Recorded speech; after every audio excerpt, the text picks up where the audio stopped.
Prepararía el gobierno local para el abrida de clase na junio este año, según con el vicealcalde Cesar Iturralde. Si Iturralde amo también ahora el oficial encargado del ciudad por causa que tiene official travel afuera del país, el alcalde María Isabel Climaco.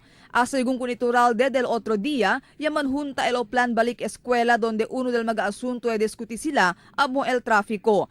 Tiene según rekomendasyon para implementar traffic rerouting scheme na kwantos magakalye na pueblo.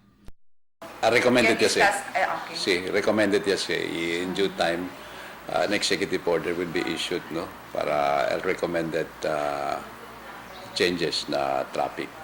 Según con Iturralde, ahora pa lang grabe el kondisyon del trafiko na pueblo maskin may paklase. Antisipa según sila que ay mas agrava pa el trafiko na pueblo si el biraya al mga estudyante y mga maestro y maestra na diferentes mga eskwela na syudad. We expect bien problematic el traffic situation na ciudad. Por eso gane, ya recommend a traffic division with the disaster risk management officer que man tiene one-way rerouting, about parking, tiene mga cuantos cambio. El city man issue executive order for the purpose.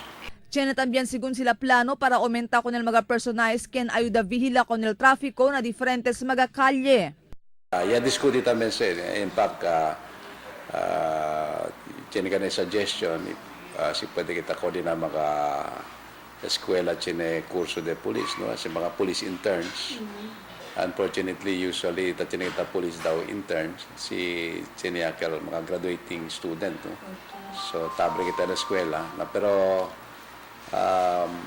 uno sa mga ta-diskuti, no? Para pwede kita sa additional personnel para ayudaman man ang traffic.